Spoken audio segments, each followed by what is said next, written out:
Previously on the Pavement Top 50. At track 30, we have Spit on a Stranger. What the hell do you make of this song, Devin? I'm really glad I got this song because I love this song. And the thing about this song is that there's a real tension within the song that truly appeals to me because I believe that musically and in the verses, this is the most romantic song that Pavement has ever recorded.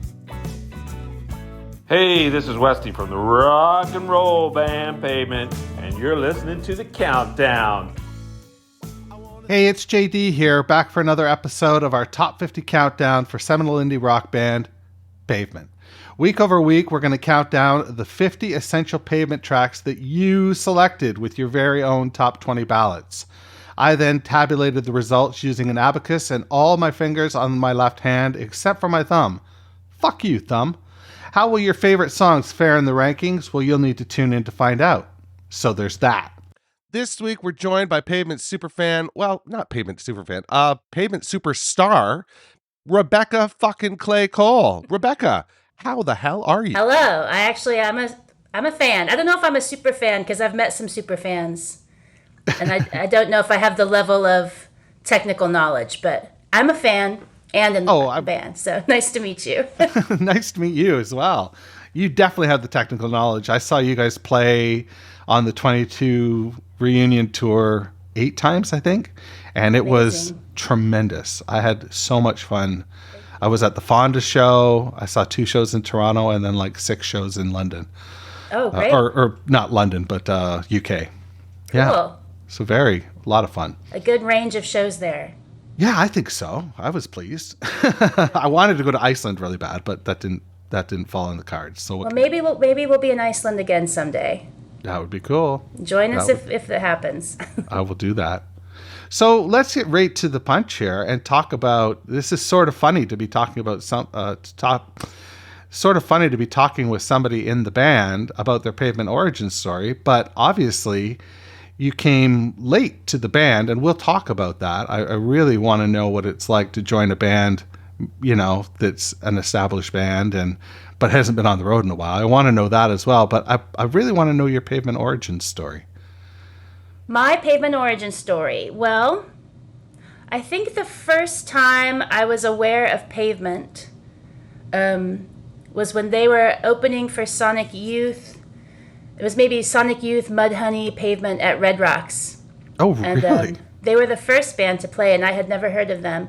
I hadn't heard of much because at this point I think I was 6 months in Denver, and before that I'd lived like on a farm and on an island. So I had no cultural touchstones at all. For a teenager, I was really, I wouldn't say ignorant, but I just sort of formed my own musical education. I'd never been to a punk show. There were no punk shows in the Virgin Islands, or in the farm in Kentucky. So all of that is to say, some friends took me to Red Rocks to see this show, and Pavement was the first band. So that was my first introduction to Pavement. And what did you think? I did not understand it. I didn't understand it at all. Gary was in fine form, and I remember like not spending a lot of time behind his kit, and I just was confused like what the performance was. I didn't understand it. I didn't have the language to understand it at the time. That's phenomenal. And Red Rocks to boot, like I've never been, but it's supposed to be just a fantastic venue, right? Maybe Pavement can play it again with me. Maybe I'll just plant that seed out there to the universe. Yeah, we'd like it. So where did it go from there? Did you? At what point did you click? Did it go? Oh yeah, I get this. Not much later. Maybe a year or 2 later, I found myself joined into an indie band, and this was 94, maybe. Okay. 93, 94, 95 for sure. And so Pavement was, of course, it's not an of course, but it was just like a touchstone, It was like they were one of the coolest bands doing it, and someone that everyone in my scene looked up to very, very greatly. And so I saw them touring Wowie Zowie. They had my friends, the Apples in Stereo, opening for them for a section of that tour. Cool. And so I got to see that show with Apples opening, which was great. So yeah, I would say Wowie Zowie was that era where I definitely remember thrifting for my first set of stage clothes for the Minders, like listening to that cassette, going to the thrift store with my friend Tammy. Oh, that's a cool memory. Getting ready for our first gig. Yeah, that's so cool. What was the name of the band? The Minders. The Minders. Is there anything out there that people can find? Yeah. Check it out. Yeah, I will definitely check that out. Yeah. So from there, we fast forward a number of years, and it's now 2021, I'm guessing, when you got the call, or was it early in 2022? Steven had asked me in 2019. Oh, right, because they were going to go on the road in 2020. Because the Jicks were at Primavera, I think, if I'm not mistaken. This is how I remember it in my time. I'm friends with Joanna. She played briefly in the Minders, and we're just really close in addition to that. And the rest of the Jicks, I'm friends with all the Jicks. But anyway, Stephen had asked me about 2020 and not to tell anyone, and so I hadn't. And so then somehow, because they were in Barcelona, he must have mentioned that I was doing it or that it was happening, or someone in Barcelona mentioned, I don't know. But I got a lot of angry texts from the Jicks, like, why didn't you tell us? Oh, man. It's like, well, I was asked not to say anything to anyone. It was really hard. I'm glad someone knows now. You're a person of your word. That's great. In this one case, I was, yeah. Usually I'm that terrible gossip. So that happens, and then obviously COVID happens, so that doesn't pan out. But 2022 comes around, and you guys all assemble in Portland to jam and to rehearse like a shitload of songs. It was a lot of songs. What was that like for you? How much prep work did you have to do going into that? I took it pretty seriously, and I did a lot of prep work. I pretty much took the 3 months before those rehearsals were just me rehearsing for rehearsals. And I set up my rig, basically the same rig I use live. I set up a version of that in my living room with a mixer and an amp, and tried all sorts of different keyboard configurations and tried to figure out what I wanted to use live. And then from there, sort of figuring out, there was programming a lot of sounds. It was important for me to learn the catalog in such a way that my goal was like, if Steven just played any riff, like kind of randomly started noodling it, that I would be able to know like the song, its title, where to find it in my notes, like does it have keyboard and do I have that part ready to go? Or percussion or vocals or anything. So that was sort of the level I wanted to be prepared for practice, the first full band rehearsal, which I think I met my goal. I had extensive notes. And you posted them on social, right? I think Bob posted that picture first. Yeah. I was surprised he wanted to but yeah. Those were the distilled notes. I mean, like, some songs have pages and pages where I've just painstakingly transcribed, using music notation, like how the part looks on the sheet so I could read it and understand it that way. Other notes are a little more esoteric and scriggly and just... So yeah, that was the prep, 3 months of that. And I got, of course, by the end thought I wasn't ready at all. And then I showed up to practice and realized I was pretty ready. So you walk into the room. I'm sorry to keep painting these pictures, but you walk into the room and this is an established group of people, although they haven't seen each other in 10 years probably, or close to, or some of them haven't seen each other. How difficult is that to insert yourself or be inserted in something that is already established like that? And something I love. Not just something that it's established for me right. in that way. Yeah. It was sort of heavy, actually. I made it heavy in the preparation, I guess. I was nervous. I was very nervous about, it sounds silly to say now that I've spent some years with them, but I was just hoping everyone would like me. Not personally necessarily, but what I'm bringing to the songs. was everyone in the band equally on board with having a keyboard player? Am I stepping on any parts? At first I was like concerned, like, does Bob still want to play some keyboard lines? Yeah. I wasn't quite sure how it had all come to be. And so I walked in, not timidly, but just like trying to get a read before I really started asserting myself. But then I forget. My filter only lasts for a little bit, and then it's like within an hour or two, I think it was fine. Oh, that's so cool to hear. Yeah, I forget to be nervous, and then I'm just myself, for better or for worse. No, that's great.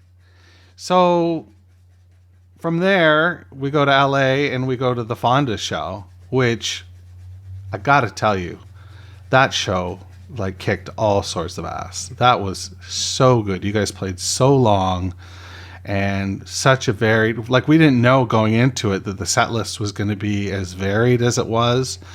We knew that you guys had practiced a lot of songs, but it was surreal. What was it like for you? Surreal as well. I mean, we'd done the rehearsal in Portland, and the team, for musical building, but also for me some team building. Like, who are these guys exactly? And like, and then we did some practice in LA on the soundstage before the Fonda as well. And I was nervous. It wasn't even like I was nervous. I was just unsure. I was really unsure what to expect. I had practiced with them for like 8 days, and I had watched so much YouTube of them live, but I hadn't been on stage to feel like, I wasn't sure what I was going to feel on stage, if that makes sense. Like how it was actually going to feel to perform the music. And like rehearsal and performance are two different energies. Just wasn't sure what I was going to get from the five guys as far as all that went. And I also was really unsure what I was going to get from the crowd. It's like, I was like, okay, yeah, I have 8 days of practice with them. Like, I feel pretty good that they like my contribution. But now the question is, like, does anyone else like the contribution? Is it going to work? Right. Will it be unfavorably compared? I had a lot of that swirling in my head. I bet. And it was, I wouldn't say nerves both under and overstates the situation. It wasn't like I was shaking in my boots, but it felt heavier than that. It was like too heavy to be shaking in my boots. But then Steven did this really cool thing, and maybe he could tell I was nervous. I will also say, I don't think I was the only one with jitters. I think they also hadn't played out in over a decade together. So a lot of those questions maybe they're asking themselves as well. But Steven rallied us, really classic, and maybe like a little, maybe it seemed pat to say it now, but at the time it felt really good. But he was just reminded us all that we'd practiced hard and it was going to be fun. And it was the strangest thing, JD, because as we walked on stage, all of that tension left. And that's one of the gifts. That's been the hugest gift for me of playing in this band. I got it on the first show, and it's no fear. It was just like, this is fun. These guys are fun. The energy is fun. And that is how it feels on stage to play with them. I learned that night. The reason the tension goes away is because it's about something more important than like, did you execute your part properly? Right. You know, it's like, are you in the right head and heart space? And they probably don't use these words for it. This is how I'm describing it. You know, but to make the music matter, there has to be a feeling there, and that they all excel at that. It turns out I had nothing to be worried about. It pure joy being on stage with those guys. Okay, I'm curious about your favorite songs to play. What are some that you had a lot of fun with? I mean, they're all so fun. And I'm not just saying that. I mean, no, that's cool. They're all pretty fun to play. Even like when I'm just shaking a tambourine half of one chorus or something of a song, it's like, I can't believe I get to play the tambourine on this part. Like they didn't just invite me up. I'm getting paid. They're paying me to come up here and play this tambourine part. That's so it's cool. Just like, what a dream gig. Yeah. I loved how you did Trigger Cut, like how you did the sha-la-la-la-las in Trigger Cut. Oh, yeah. So that's cool. So fun. That's really fun. And that is a fun one to play. Obviously, like anything that finds just me and Bob like in a tambourine party is fun. Like the more tambourines, the better. It's always fun. That's just, there's never a night where I look up and see Bob playing tambourine and don't immediately get completely lifted. Oh, that's so cool. So anything where I'm doing that is fun. Working out something like Embassy Row was kind of fun because we like practice the beginning part, and then it rocks at the end. Like, it's sort of like seeing those songs kind of work out and practice and then sing. Yeah, I get that. So what do you think? Should we get into the track, song 29? Let's do it. So it ranked 29 of 50? That's right. Yeah. We'll be back on the other side with Rebecca Clay Cole. Hey, this is Bob Nastanovich from Pavement. Thanks for listening. And now on with a countdown. 29. Sherry, you smell different. Get up early in the bed. For you, morning comes so easy.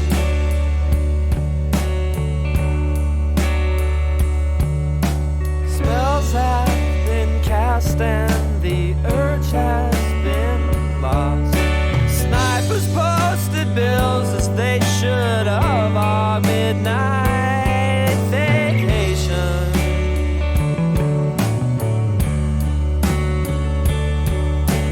Back on the planet now, I'm beginning to see just how. Echelon your dreams and they'll come true. Type slowly.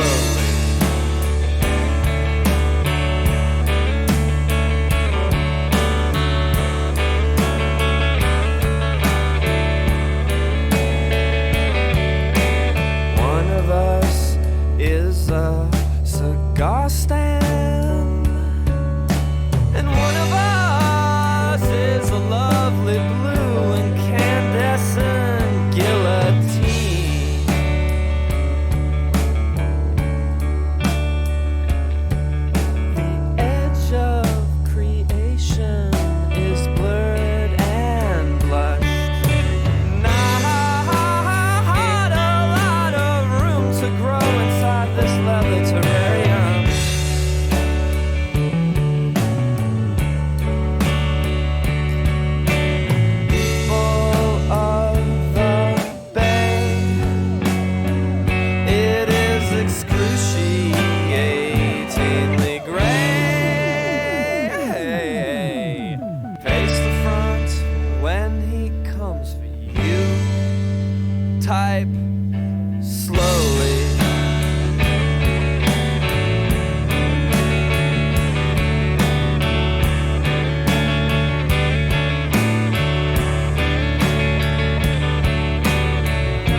respected few.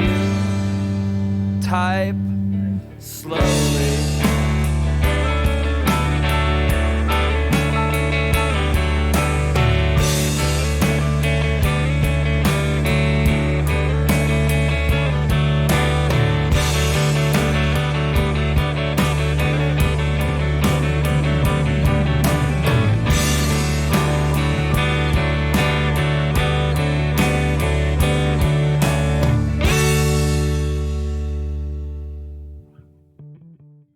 There it is, the sixth song from Brighten the Corners on the Top 50 Countdown, also the sixth song on the record. This week we're talking about song 29, the fantastic, the jammy, Type Slowly. Rebecca, what is your relationship with this song? Oh, I love this song so much. I mean, it wasn't on my first wave of songs to study, even though I knew we were going to play it, but it wasn't there are other songs I felt like I had to nail more. So this was towards the end. I said, okay, let me get into this Type Slowly jam. And putting on the hat of Steven playing that piano part and like figuring out where he put his hands and why for that song on that recording was like, I feel like a little peek behind the curtain there into the mind of the man. Wow. Because I play the piano that's my primary instrument, and so thinking about how he was approaching the piano on that song, and was cool. And I scored every note out. Like there's a score in that I've written of everything he does, because everything he did was so cool, and I wanted to be sure to capture not all of it verbatim, just understanding where he was coming from. Yeah. With all of those parts. So by the time we played it live, I had that sort of intimate relationship with it, where I had been in my headphones on an edible and just flying high and really getting into was that a 32nd note rest or a 16th note rest, or really too over processed on that probably, but in a fun way for me, because that's how my brain works. And so by the time we put it live, and I got to sort of use some of that and throw some of that out, it just kind of became a song in the set I always liked to see. I always like to see Type Slowly in the set. That's fantastic. I like to see it as well. Brighten the Corners is one of my favorites. So I'm glad to see it's represented a lot on this Top 50 list, and there's definitely more to come from Brighten the Corners. What do you think in terms of this ranking? Do you think it's properly rated, overrated, underrated? Like, you seemed surprised when you said 29 out of 50, eh? And I don't know what that surprise meant. Yeah, I guess I don't know either, because I don't know what's 50 to 30. Right. So that's one of the things. So I don't know what came behind it, or I can probably guess it. Half of what's ahead at least. But I don't know. Is it to me, I think of it as a live track, a song that was built for live, and I don't know if it was, but it just takes so much life on the stage that it's almost like one of those songs that was made to do that. When you guys got it prepared to go on the road, did you know you were going to do the jams in it, or was that sort of organic on the road? The jams are organic. They had jammed that song before, so it wasn't a surprise at all that they'd be jamming. And the song as it is on the record is a bit of a jam. I mean, I did count it out measure for measure for the purpose of my scholastic exercise, but I knew we weren't going to deliver that just like that on stage. If I had to get out the sheet music to make sure I could make sense of it, I mean, no, it's not worth that. So I knew there would be jams, and the jams changed. For me, Type Slowly is the most me I get to be on stage with Pavement. Oh, wow. Because explain that. Yeah. Well, it's a jam. And so, right. And there's a lot of freedom in the jam for me on the piano, because the part was free to write. It was very freely written kind of thing, and in and out, play when I want, don't play when I want. stop playing the piano and just shake something else for a while or play one note. And whatever I do kind of seems to work. I don't even think Steven has me in his monitor, so it's not like, in my mind, maybe he does. But in my mind, it's like, the guitars and me, and then and sometimes I'm with the rhythm. I get to jump into everyone's show on that song. Like I'll be with Mark for a couple minutes, then I'll jump over and watch Steve West, and then it's like, what's Bob doing? And then, oh yeah, Steven's doing something cool. Let me get my attention back over to the guitar and see what's going on. And Spiral will come over and jam. So for me in the set, that's like my most, I'm not really thinking about it as a Pavement song, monolithic and unchangeable. I think about it as like a Pavement song in the now that's still being kind of designed. Oh, that's a really cool way to look at it. Live music is, there's a singer that I've heard say that a song isn't finished until you play it live. Like you've got it written and performed, but until you take it on the stage, it sort of hasn't fully gestated. I think that might be true. Yeah. And a song like this might never gestate. It might never be done. It's just a grower. Yeah, that's a good way to think of it. It's always going to evolve live. Like, I'm sure the next time we play it, there'll be something that's not... Everyone takes different positions. And then sometimes Steve West will think it's time to end Type Slowly. And it's not. Or sometimes we're like, we could totally end it. Like, why hasn't it ended? And sometimes I'm the one out there, like, I'm still playing, and it's like, oh, crap, we're already to the next verse, and I'm still, oh, the clouds. Like, it just is so loose like that. I love it. You could never do it the same way twice, which is probably why I love it so much. That's very Pavement as well. Yeah, it seems totally. very Pavement, yeah. On brand. Is there anything else you want to say about Type Slowly?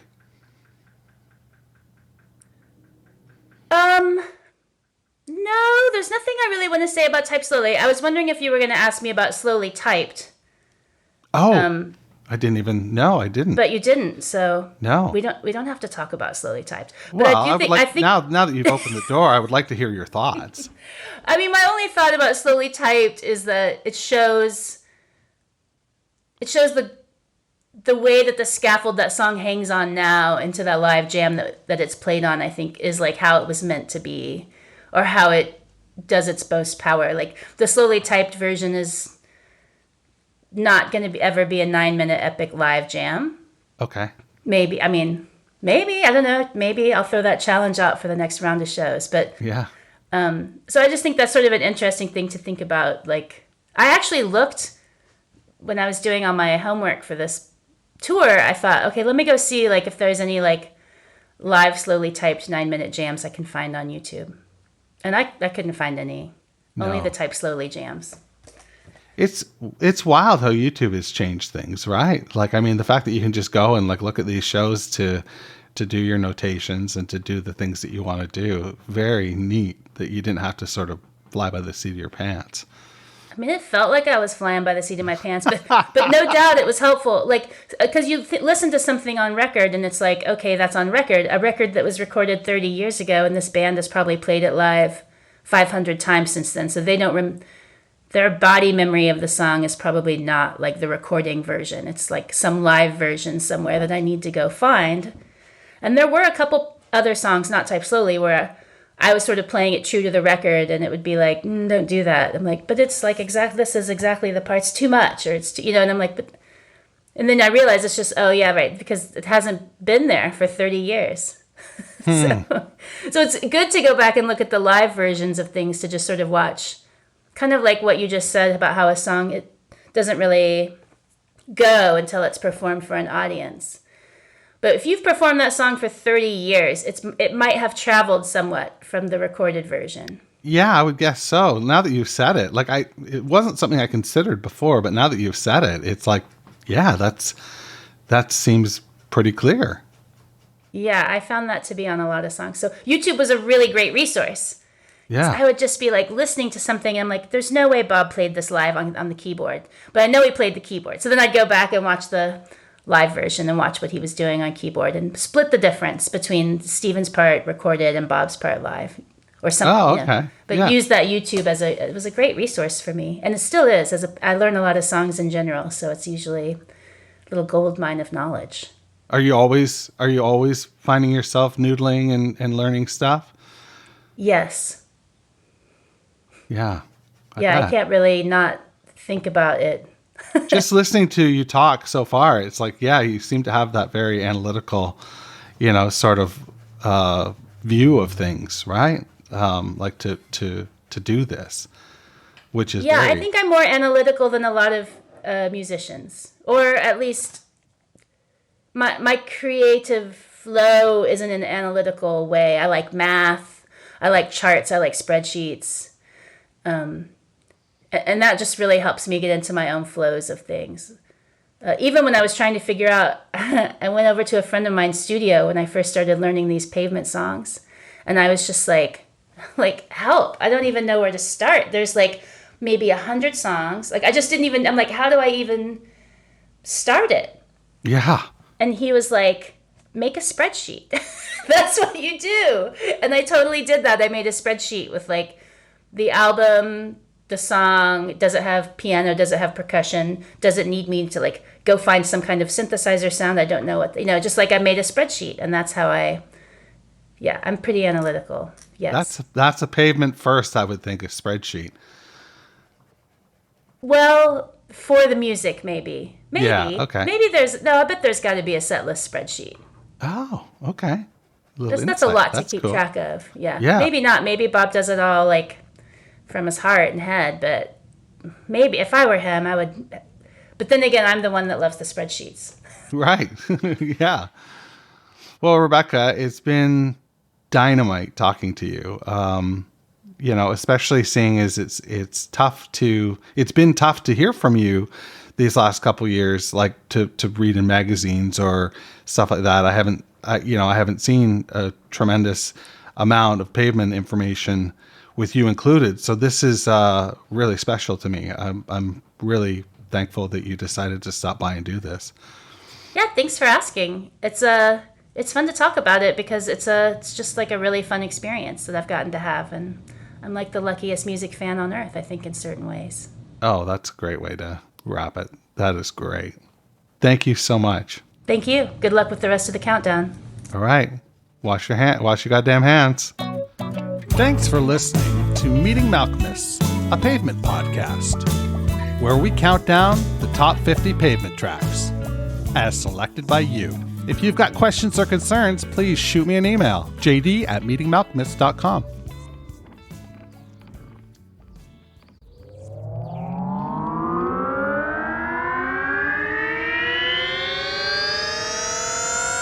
To podcasts and such.